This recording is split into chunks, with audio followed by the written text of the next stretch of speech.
ஆண்டவராகிய இயேசு கிறிஸ்துவின் நாமத்தினாலே மீண்டும் இந்த சயின்ஸ் அண்ட் சயின்ஸ் என்கிற நிகழ்ச்சிக்கு உங்களை வரவேற்கிறோம்.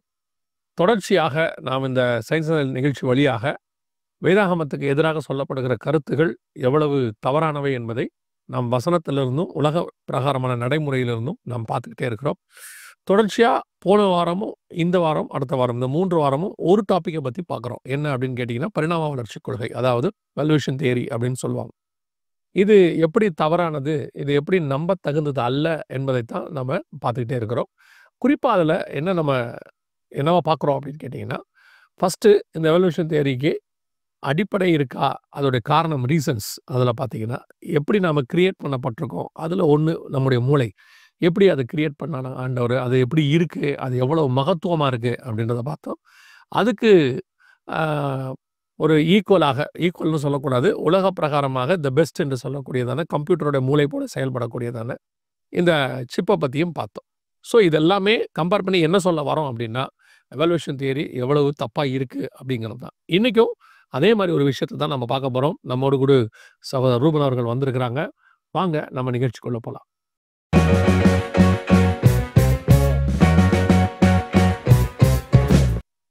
Brother praise lord. Praise lord. நீங்கள் வந்ததுக்கு ரொம்ப நன்றி. தொடர்ச்சியாக நாம் இந்த பரிணாம வளர்ச்சி கொள்கையை பற்றி பார்த்துட்டே இருக்கிறோம். ஆமாம். ஸோ நாம் என்ன சொல்ல வரோன்னா, இந்த படைப்பு குறிப்பாக மனிதன் தேவனால் படைக்கப்பட்டவன், குரங்கிலிருந்து வரல அப்படிங்கிறதற்கு இந்த படைப்பில் இருக்கக்கூடியதான ஒவ்வொரு விஷயமும் ஏற்கனவே நிறைய விஷயங்கள் பார்த்தோம். அதில் போன வாட்டி நம்ம பிரெயின் பற்றி பார்த்தோம். அது எவ்வளவு பிரம்மாண்டமாக உருவாக்கப்பட்டிருக்கு, அதையும் அதோடு கூட மனுஷன் உண்டாக்கின படைப்புகளில் தி பெஸ்ட்னு சொல்லக்கூடிய ஒரு படைப்பு. இதுக்கே அவங்க இவ்வளோ செலவு பண்ணி, இவ்வளோ தூரம் ஆட்கள் செலவு பண்ணி, நேரம் செலவு பண்ணி இதை செய்கிறாங்க. அதை விட பல கோடி மடங்கு சக்தி வாய்ந்ததுன்னா அவள் கண்டிப்பாக ஒரு கிரியேட்டர் இருக்கணும் இல்லையா அப்படிங்கிறத நம்ம பார்த்தோம் இல்லையா. அதனுடைய தொடர்ச்சியாக தான் நம்ம பார்க்க போகிறோம். நீங்கள் போன வாட்டியே சொன்னீங்க. இன்றைக்கி நம்ம என்ன பார்க்க போகிறோம் brother? So praise lord, thanks for your invitation. So இன்றைக்கி நம்ம லாஸ்ட் டைம் நம்ம ஆன்சர் சொன்னதோட ரீசனிங் நிறையா சொன்னோம். அதுதான் நம்ம முக்கியமாக ஹைலைட் பண்ணது. ஸோ இப்போ இதுக்கு முந்தின எபிசோட்ஸ் எனக்கு ஒரு சின்ன ரெக்வஸ்ட் என்னென்னா, சீரியஸ் வியூவர்ஸ் வந்து ஒவ்வொன்றா வரிசையாக பார்த்தாங்கன்னா இது ஒரு கோர்ஸ் மாதிரி இருக்கும். ஒவ்வொன்றும் ஒரு மாடியூல் இருக்கும், ஒரு கோர்ஸ் கண்டென்ட் மாதிரி இருக்கும். கண்டினியூவாக பார்த்தாங்கன்னா தான் அந்த கண்டினியூட்டி அவங்களுக்கு கிடைக்கும், அந்த தீமேட்டிக்காக அண்டர்ஸ்டாண்ட் பண்ணுறதுக்கும் ஹெல்ப்ஃபுல்லாக இருக்கும். ஸோ இதுக்கு முந்தின எபிசோட்ஸில் நம்ம பார்க்கும்போது மனுஷனுடைய எசன்ஸ் அவன் வந்து நம்பிக்கை தான். Belief is the essence of human எக்ஸிஸ்டன்ஸுங்கிறதுக்கு நிறைய உதாரணங்களோட நம்ம பார்த்தோம் முந்தி. அதுக்கப்புறம் இந்த எவல்யூஷனுங்கிறது ஒரு பிலீஃப் சிஸ்டம்ங்கிறத பார்த்தோம். இவங்க சயின்ஸ் மாதிரி சொன்னால் கூட அதனால தான் அது எவல்யூஷன் தியரி ஏத்திஇசம். இசம்னா என்னென்னா நம்பிக்கை அடிப்படை, நம்பிக்கைங்கிறது தான் அவங்க சொல்கிறாங்க. ஆனால் இதை வந்து சயின்ஸ் மாதிரி அவங்க சொல்லுவாங்க, but still it is also A belief system. அதை நம்ம மறக்கவே கூடாது. இன்றைக்கி நம்ம என்ன பார்க்க போகிறோம்னா, இன்ட்ரடக்ஷன் ஒன்று பார்த்துட்டு ரெண்டாவது இன்னொரு ஒரு ஹியூமன் பாடி பார்ட்டுக்கு நம்ம போவோம். போகிறதுக்கு முன்னாடி ஒரு விஷயத்தை நான் சொல்லணும்னு விரும்புகிறேன். என்னென்னா, எவல்யூஷன் மாதிரி ஒரு இந்த முழு பூசணிக்காவை சோத்துல மறைச்சாங்கன்னு ஒரு கதை சொல்லுவாங்க. ஆமாம், ஒரு பழமொழி ஊர் சைடு உண்டு. ஸோ இந்த பொய்யை ஒருத்தர் நம்புனா உலகத்தில் எதனாலும் அவன் நம்புவான். ஓகே, இதான் இருக்கிறதுலே பெரிய பொய் தான். இந்த பொய்யை ஒருத்தர் நம்பிட்டாலும் எந்த பொய்யை நம்புவான், எதை வேணாலும் நம்புவாங்க. போன வாட்டி பார்த்தோம் எவல்யூஷன் அண்ட் அதனுடைய விளைவு என்னங்கிறதுக்கு 2 விஷயம் நம்ம பார்ப்போம். இந்த எவல்யூஷன் தியரியை நம்ப ஆரம்பித்த பிறகு மெடிக்ஸு, சயின்டிஸ்ட் இவங்கெல்லாம் வந்து என்ன பண்ண ஆரம்பிச்சாங்கன்னா, ஜெண்டர் கிளாசிஃபிகேஷன் புதுசாக ஒரு பிரச்சனையை ஆரம்பித்தாங்க. அதனுடைய அக்ரோனிம் தான் நம்ம எல்ஜிபிடி அப்படிங்கிறதெல்லாம் நம்ம பார்த்துருப்போம். அதாவது ஓரின சேர்க்கை. ஆமாம். அப்புறம் இந்த மாதிரி காரியங்கள். ஓகே, ஆமாம். எல்ஜிபிடினா லெஸ்பியன், ஆமாம், கே, சரி, ஓகே, அவங்க புரியறதுக்காக. ஆமாம்.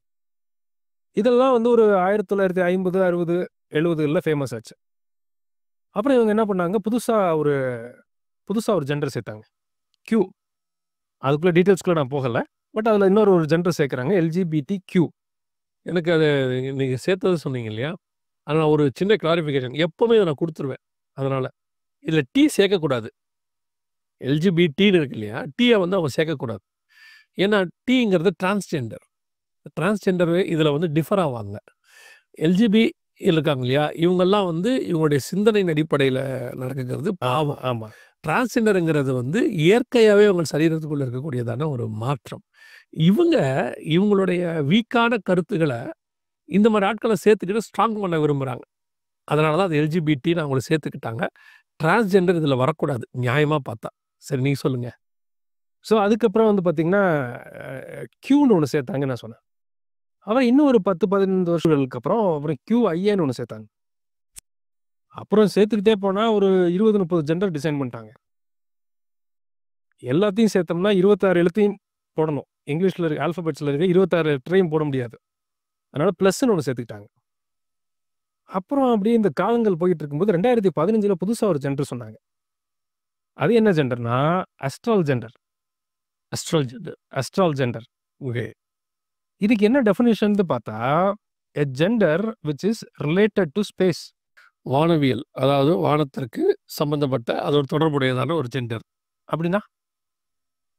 அப்படின்னா யாருக்கும் தெரியாது. ஓகே. அப்படி 72 ஜெண்டர்ஸ் கிரியேட் பண்ணியிருக்காங்க இதுவரைக்கும். ஏலியன்ஸ சொல்றாங்களோ ஒருவேள அவங்க. அந்த மாரி இருக்குமோ?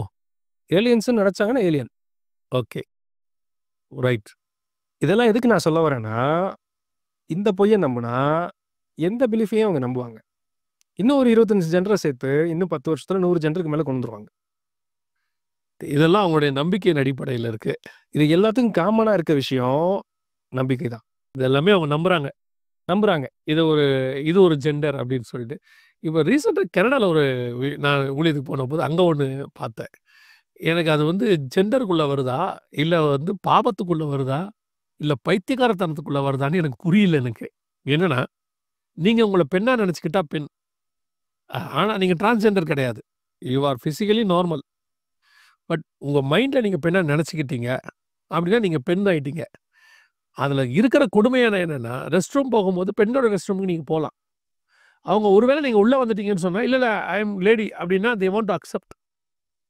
அந்த இடத்துக்கு நீ வந்துகிட்டு இருக்க. இது ஒரு டைப் ஆஃப் ஜெண்டர்ஸ் இப்ப வந்துட்டு இருக்காங்க இந்த மாரி. இந்த பொய்ய எவல்யூஷன் மாரி ஒரு பொய்ய ப்ரமோட் பண்ணா, உலகத்துல எந்த பொய்ய வேணாலும் ஒருத்தன் நம்புவான். ஓகே. நம்ம நெனைக்கிறோம் நெறைய நேரத்துல, கடவுள் என்பவர் இல்லாட்டி அவர் சட்டத்த பைபிள் நம்மளுக்கு குடுத்திருக்காரு.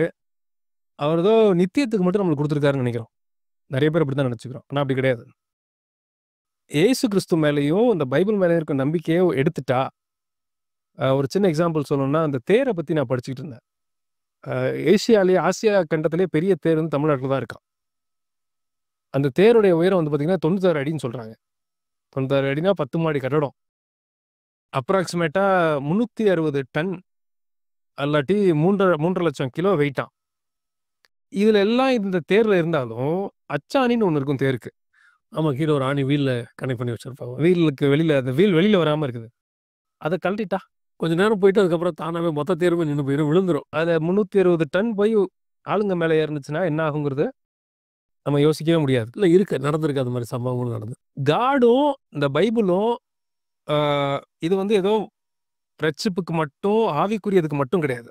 பூமியில ஓரளவுக்கு மனுஷனா ஒருத்தன் இருக்கணும்னாலே, இந்த சட்டங்களும், இந்த நியமங்களும் இதன் மேல நம்பிக்கை இல்லாத பட்சத்தில், அந்த அச்சாணிய கழட்டின தேர் மாரி எங்கேயாவது போய் லைஃப் நிக்கும். ஸோ காட் மேல உள்ளதான ஒரு நம்பிக்கை எடுத்தாச்சுன்னா, எவ்வளோ பெரிய ஆளா இருந்தாலும், எவ்வளோ பெரிய காரியமா இருந்தாலும், வேற ஒரு நம்பிக்கையில அவங்க ஈஸியா நம்பி, அவங்க ஆவிக்குரிய வாழ்க்கை பாதிக்கப்பட வாய்ப்பு இருக்கு. ஆவிக்குரிய வாழ்க்கை மட்டும் இல்ல, பூமிக்குரிய வாழ்க்கையே அது எங்க போய் நிக்கும்னு எங்க போய் நிக்கும்னு தெரியாது.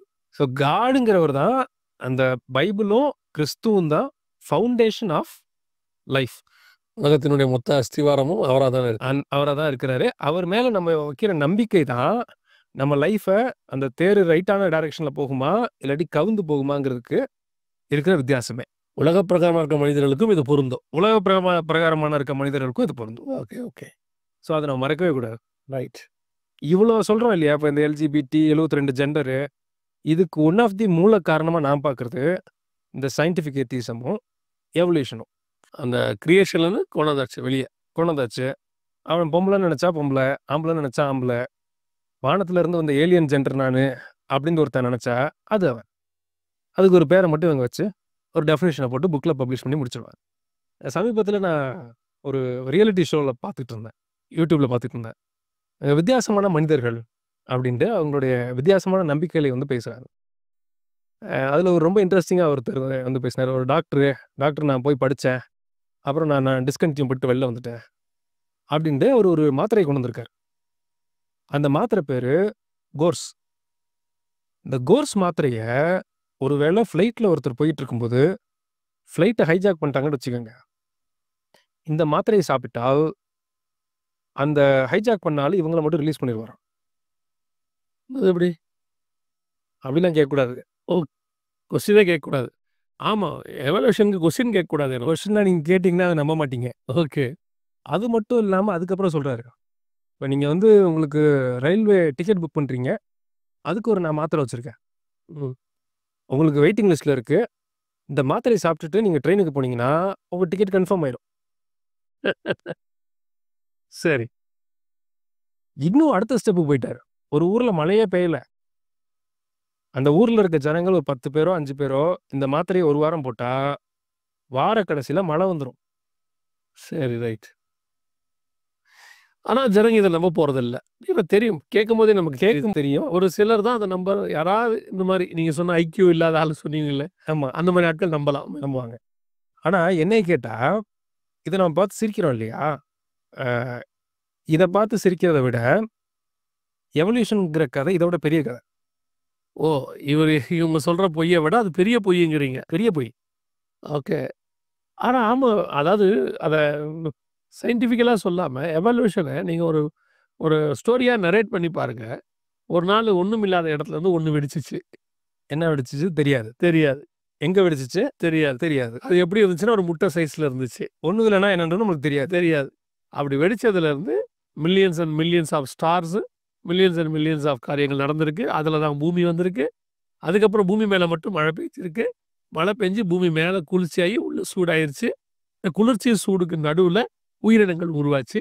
அதுலேருந்து ஒவ்வொன்னா அமீபால ஆரம்பிச்சு மனுஷன்ல வந்து நிக்குது. மனுஷன் வந்து நிக்குது. பூமியில மட்டும் மழை பெய்யும். மொத்த எந்த கிணத்துலயும் மழை பெய்யாது. இங்க மட்டும் தண்ணி இருக்கும். மீதி இடத்துல இருக்காது. இங்க மட்டும் செடி முளைக்கும். தக்காளி முளைக்கும். மீதி கிரகத்துல முளைக்காது. இங்க மட்டும் ஆக்ஸிஜன் இருக்கும். வேற எங்கேயுமே ஆக்ஸிஜன் இருக்காது. ஆனா இதெல்லாம் நம்புற ஒரு சமுதாயம்.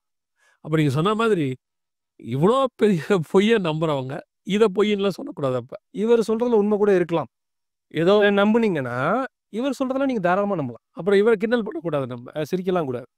அப்ப நீங்க எவல்யூஷன் நம்புறீங்கன்னா, அப்ப இதையும் நம்புங்க. நம்புங்க. இத நம்ப மாட்டேன்றவங்க அதையும் நம்பாதீங்க. ஒருத்தர் சொன்னாரு, நீங்க பாஸ் பண்ணணும்னு நான் கூட பார்த்தேன் வேற ஒருத்தர். இது அவர் இல்ல, இன்னொருத்தரு. நீங்க பரீட்சையில பாஸ் பண்ணணும்னா, பாஸ்ன்னு சொல்லி ஒரு மவுத் ஃப்ரெஷ்னர் இருக்கு. அத வாங்கி வச்சுட்டு போனீங்கன்னா பாஸ் பண்ணிருவீங்கன்னு சொன்னாரு. வாங்கி நான் அடுத்த வாட்டி போயிடுறேன் நான். அவர் சொன்னாரு, அது மாரி அதெல்லாம் நீங்க நம்புவீங்கன்னா, எவல்யூஷன் தியரிய நம்புங்க. இல்ல நான் இத நம்ப மாட்டேன், அத மட்டும் நம்புவேன்னா, உங்கள என்ன செய்ய முடியும் நம்ம? ஸோ போன வாட்டி ஒரு 3 அனாலஜி வச்சு நம்ம பார்த்தோம். 3 எக்ஸாம்பிள்ஸ், 3 ரீசனிங்க்கு நம்ம ஒண்ணு பார்த்தோம். இப்ப இந்த வாட்டி இன்னொன்னு நம்ம பார்க்க போறோம். இப்போ மூளைய நம்ம பார்த்துட்டோம். அடுத்தது கண்ண பார்ப்போம். ஓகே. நம்மளுக்கு முக்கியமான வசனம் சொல்லுது. மனுஷனுக்கு வெளிச்சமா இருக்கிறதே கண்ணு தான். கண்ணு தான். அப்படின்னு நம்ம படிக்கிறோம். கண்ணுக்கு வருவோம். இப்படி ஒரு ஹார்ட் அட்டாக் ஒருத்தருக்கு வந்துருச்சு. அப்படிங்கிறது பெரிய விஷயமா நம்ம பார்ப்பாங்க. இல்லாட்டி பிரெயின்ல ஒரு பெரிய பிரச்சனை. கண்ணுங்கிறது சின்ன விஷயம் தானே அப்படின்னு நிறைய பேர் யோசிப்பாங்க. காட்ராக்ட் இந்த மாதிரி குட்டி குட்டி விஷயம் தானே வரும். அது அது ஒன்றும் இப்போ மீதி விஷயங்களுக்கு கொடுக்குற சீரியஸ்னஸ் கண்ணுக்கு நிறைய பேர் கொடுக்க மாட்டாங்க. இப்போ இந்த கண்ணு அது இருக்க சைஸ் வந்து இவ்வளோதான் இல்லையா? ஒரு சில சென்டிமீட்டர்ஸ் தான். அதுக்குள்ள என்னென்ன இருக்குங்கிறத கொஞ்சம் பார்ப்போமே. ஸோ இப்போ நம்ம ஒரு ஃபோன் வாங்குறதுக்கு முன்னாடி அது எத்தனை பிக்சல் அப்படின்னு கேட்போம். இப்போ அந்த ஐஃபோன் மாதிரி கேமராஸ் வந்து 12 பிக்சல் 8 to 12 பிக்சல்ஸ் இருக்கும். கண்ணு வந்து நீங்கள் ஒரு ஃபோனில் இருக்க இல்லாட்டி ஒரு கேமராவில் இருக்க பிக்சல் மாதிரி கால்குலேட் பண்ணீங்கன்னா இவ்வளோண்டு கண்ணு 576 பிக்சல். அது mega pixel. 576 mega pixel. Mega pixel. இப்போ இதில் வர்றது வந்து 20 பிக்சல் 30 பிக்சல்லாம் சொல்கிறாங்க இல்லையா? ஆமாம் ஆமாம். ஓகே. அதுலேயே இந்த டெக்னாலஜி கம்பெனிஸ் இன்னொன்று ஒன்று பண்ணுவாங்க. இப்போ நீங்கள் 50 பிக்சல் 100 பிக்சல்லாம் சொல்லுவாங்க. ஆக்சுவலி அந்த கேமரா 100 பிக்சலாக இருக்காது. 4 ஃபோட்டோ எடுத்து அந்த சாஃப்ட்வேர் அத்தனை பிக்சலாக மாற்றும். ஓகே. நான் அதை அட்வர்டைஸ்மெண்ட் போடும்போது 100 பிக்சல் கேமராம்பாங்க. ஆனால் அதை விட ஒரு ஐஃபோன் கேமரா நல்லா இருக்கும். கண்ணுடைய கெப்பாசிட்டி 576 பிக்சல். 576 பிக்சல்ஸ். வா. அதுக்கு அடுத்தது ஒரு பெரிய ஹாஸ்பிட்டலோட ஒரு கான்ஃபரன்ஸ் நான் பார்த்தேன். அவங்களுடைய கான்ஃபரன்ஸில் என்னென்ன பற்றி பேசுகிறாங்க அப்படின்ட்டு பார்க்கும்போது ஒரு கண் ஹாஸ்பிட்டல் பெரிய பிராண்டு. அவங்க உள்ள ஒரு டிஸ்கஷன் வச்சிருக்காங்க. அவங்க டிஸ்கஸ் பண்ண டாபிக்ஸ பார்த்தீங்கன்னா, ஒரு கண்ணுக்குள்ள இவ்வளோ இருக்குமா? அப்படின்னு நம்மளே யோசிக்க வச்சுச்சு. கண்ண பத்தி அவங்க படிக்கிறது, தனியா படிக்கிறது. ஆமா. கண்ணுக்குள்ள என்னென்ன ப்ராப்ளம்ஸ் இருக்கு, என்ன மாரி டிசீஸஸ் வருதுன்னு, நீங்க ஸ்க்ரீன்ல பார்க்குற மாரி, இத்தன டாபிக்ஸ வச்சு அவங்க டிஸ்கஸ் பண்றாங்க. அப்பா! ஒரு சின்ன கண்ணுக்குள்ள இவ்வளோ பிரச்சனைகள் வரக்கூடுங்கிறதுக்கு, அதனுடைய இதுதான் இது. எ அது ஒரு பக்கம் இருக்கு. இது ஃப்ரண்ட் கேமரா. எப்பவுமே ஃப்ரண்ட் கேமரா மெகா பிக்சல் வந்து பேக் கேமராவோட கம்மியா தான் இருக்கும். கரெக்ட். இல்லையா? நமக்கு 2 கேமராவும் ஃப்ரண்ட்லயே இருக்கு. 2 கேமரா ஒண்ணா வேலை செய்யுது. இது வந்து அத படிக்கிறதுக்கு இத்தன படிப்பு இருக்கு. ஆமா. இப்ப நாம நீங்க ஸ்க்ரீன்ல பார்த்த மாரி, ஒவ்வொரு ஸ்பெஷலைசேஷனுக்கும் தனித்தனி படிப்புகள் இருக்கு. தனித்தனி பிரான்ச்சஸ் இருக்கு. ஸ்கேன். அ. ஒரு கண்ணுக்குள்ள. இங்கே இப்ப அடுத்த ஸ்டெப் நம்ம போவோம். அனாலஜிக்கல் ரீசனிங் அப்ளை பண்ணுவோம். நம்முடைய சிந்தனையையும், சிந்திக்கும் திறனையும் இதில அப்ளை பண்ணுவோம். அதுக்கு நான் கம்பேரிசனா எடுக்கிறது, ஐஃபோனுடைய கேமரா. ஸோ நம்ம கண்ணு மாரி ஃபோனுக்கு வந்து கண்ணு வந்து கேமரா தான். கேமரா. ஓகே. அண்ட் அதில ஒன் ஆஃப் தி பெஸ்ட் கேமரான்னு பார்க்கும்போது, யூசுவலா எல்லாரும் சொல்றது, ஐஃபோன் கிளாரிட்டி நல்லா இருக்குங்க. அப்படின்னு சொல்லுவாங்க. அத வச்சு மூவிஸே எடுக்குறாங்க இப்ப. ஆமா. அப்படின்னு கேள்விப்பட்டு சில ஐஃபோன்ஸ வச்சு மூவிஸே எடுக்குறாங்க. ஸோ, அப்ப நான் ஒரு சின்ன ஒரு ரிசர்ச் பண்ணி பார்க்கலாமேன்ட்டு, கேமரா செய்றதுக்கு எவ்வளோ பேர் இருந்திருப்பாங்க? அப்படின்னு பார்க்கும்போது, ஐஃபோனுடைய கேமராவ மட்டும் செய்றதுக்கு பெரிய பெரிய இன்ஜினியர்ஸா 800 பேர் வேலை செஞ்சிருக்காங்க. கேமராக்கு மட்டும். 800 இன்ஜினியர்ஸ். 800 இன்ஜினியர்ஸ். ஓகே. ஐஃபோன் கேமராவையும் கண்ணையும் கம்பேர் பண்ணா, ஐஃபோன் கேமரா ஒண்ணுமே கிடையாது. அது என்ன ஒரு 60 மெகா பிக்சல், 40 மெகா பிக்சல் வருமா அது? 12 மெகா பிக்சல். 12 மெகா பிக்சல் தானா? அவ்வளோதான். ஓ! ஓகே. ஐஃபோன்ல வர எல்லா கேமராஸுமே 8, 12 அவ்வளோதான். ஓகே.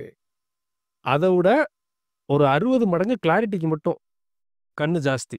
இத 800 இன்ஜினியர்ஸ் சேர்ந்து செஞ்சிருக்காங்க. செஞ்சிருக்காங்க. ஓகே. ஒரு மொக்க விஷயம். கண்ண கம்பேர் பண்ணும்போது அது மொக்க விஷயம். ஒண்ணுமே கிடையாது. அத செய்றதுக்கு 800 இன்ஜினியர்ஸ் தேவைப்படும்போது, இந்த கண்ணுல அத விட பல 1000 மடங்கு காம்ப்ளெக்சிட்டி கூட. அதுல பிளட் போது, கண்ணீர் வருது. அது ஆட்டோமேட்டிக்கா கிளீன் பண்ணுது. ரோல் ஆகுது. நம்மள அறியாமலே கண்ண சிமிட்டுறோம். நைட்டு தூங்குறோம். இவ்வளத்தையும் பண்ற கண்ணு, அதுவா உருவாகும் பட்சத்தில், ஐஃபோன் கேமரா அதுவா வரும். நான் இந்த கண்ணு இந்த ப்ரோகிராமுக்கு ஒரு நாளைக்கு முன்னாடி தான் நெனச்சேன். என்ன நெனச்சேன்னா, த வேர்ல்ட்லயே பெஸ்ட் மெடிசின் என்ன கேட்டா, the best medicine for our body அப்படின்னு கேட்டீங்கன்னா, தூக்கம் தான். தூங்கலன்னா ஒரு மனுஷனுடைய வாழ்க்கை பயங்கர மோசமா போகுது. அந்த தூக்கத்த நமக்கு சிக்னல் குடுத்து தூங்க வைக்கிறது வந்து இந்த கண்ணு தான். மெயின் பாடி எல்லாம் டயர்ட் ஆனாலும், கண்ணு மூடுனா தான் தூக்கம். சிலருக்கு வந்து தூக்கம் வந்துரும். ஆனா, மூளை வேலை செஞ்சுட்டு இருக்கும். ஏதோ ஒண்ணு இருக்கும். கண்ணு மட்டும் மூடாது. இப்போ அவங்க சொல்லுவாங்க, "நல்லா டயர்டா இருக்கு. தூக்கம் வர மாட்டேங்குதும்பாங்க." ஸோ கண்ணு தான் நம்மள மூட வைக்கிறது. முழிச்சிருக்கும்போது இருக்கிற பெஸ்ட் மெடிசின் தண்ணி. தி பெஸ்ட் வந்து வாட்டர் தான். நான் எனக்கு புரிஞ்சது. ஆண்டவர் எனக்கு உணர்த்தினத நான் சொல்றேன். அப்போ இப்பேற்பட்டதான வேலை செய்யக்கூடிய கேமரா. இன்னும் பிரமிப்பா இருக்குது. இன்னும் எவ்வளோ பிரமிப்பா இருக்குது.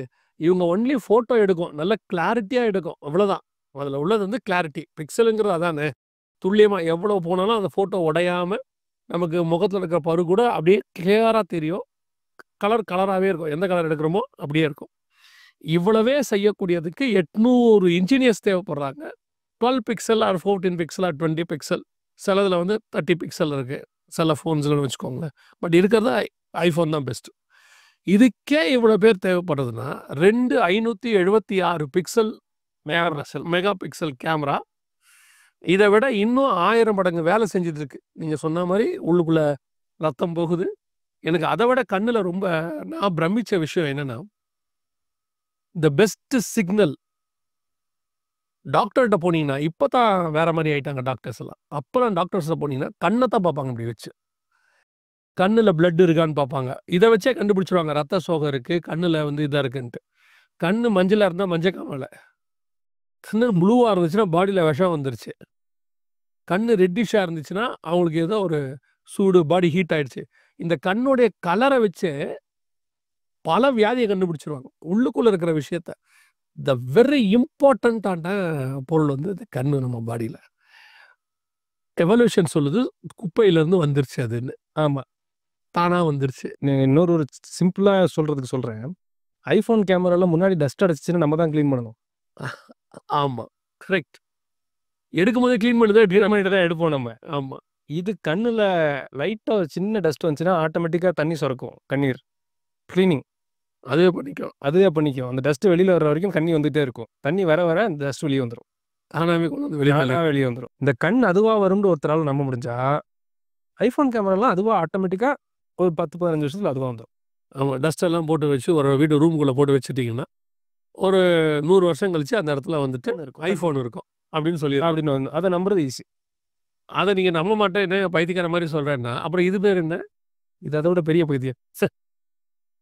ரொம்ப நல்ல expression brother. Very expression. So இன்னொரு அடுத்த ஒரு அனாலஜிக்கு போறோம். மெடிக்கல்ல எத்தனை பிரான்ச்சஸ் இருக்கு? நம்ம மெடிசின் படிக்கிறோம் இல்லையா? மருத்துவத்துல எத்தனை வகையான படிப்புகள் இருக்குங்கிறத ஒரு சின்ன ஒரு ரிசர்ச் பண்ணிட்டு இருந்தேன். சரி. அதுல பார்த்தா அட்லீஸ்ட் அவங்க சொல்ற கணக்கு ஒரு 50 பிளஸ் லாஜிஸ் இருக்கு. லாஜிஸ்னா ஸ்டடீஸ் ஒவ்வொரு department. Paediatrician, gynaecologist, ortho, cardiologist இந்த மாதிரி நீங்க சொல்றீங்க. இந்த மாதிரி அந்த மாதிரி இப்போ நீங்க ஸ்க்ரீன்ல பார்க்குற மாதிரி